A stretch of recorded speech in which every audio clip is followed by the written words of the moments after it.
Now I'm gonna tell you a little story about a guy I used to know. We were thick as thieves, and if I were ever a defendant, he would have been my co.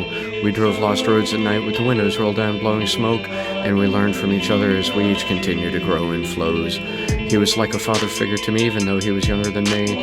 He taught me all the ways to survive he'd learned from coming up on the streets. He instructed me on how to hustle, where to go, and who to meet, how to catch a fix from dirty angels whenever in times of need. He educated me on the myriad strategies for discerning fakes, how to navigate the city and its strange menagerie of freaks, to find the humanity behind the false facades and masks they make, only to conceal their true self-loathing and shame for their own lame mistakes.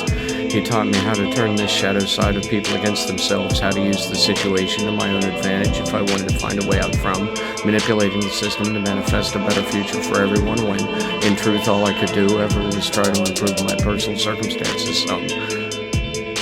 Opportunities align like the table's pockets and all the billiard balls. All one needs to do to prosper is follow through on seeing all the angles and play the cards you're dealt the best the way you know how.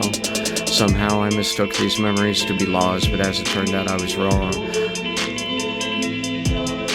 I tried to teach him wisdom and understanding, the psychic arts of Kabbalah, the mysteries of metaphysics, mysticisms, maps and charts, the mumblings of God, but in exchange he wanted to go to a range and teach me how to shoot a gun.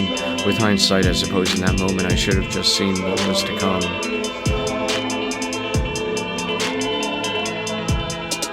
One day my friend took his life, and to this day I do not know why.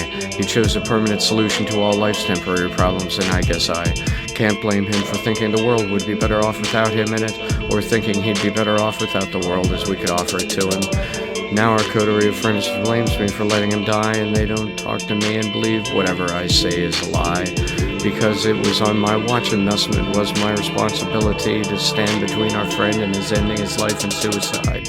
And perhaps they're right, perhaps it should have been me. At least my friend left behind a gun. What will I leave? These words are bullets of truth I shoot into you sideways, so you'll remember my friend too whenever rolling down these sacred highways.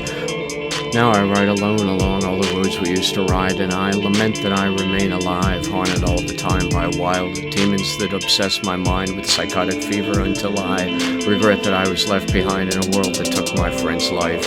Maybe someday I'll find the courage in myself to learn to cope and take away a lesson from this mirthless act, this final jest, this killing joke, and find the punchline something funny worth retelling, and I hope I will learn to laugh about the times we spent laughing before. It all comes crashing back down, and then I remember I am nobody, meant to live a life of emptiness and futility in a system beyond my ability to control, and I recall the sheer absurdity of thinking better times once real. It's an impossibility that should not and therefore must not be allowed to ever be. To turn back time to raise the dead, to bring back the corpse of my friend, would not return him to the land of the living, only leave him out of heaven.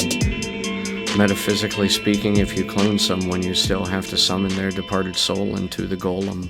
Otherwise, it is an empty vessel, devoid of reason.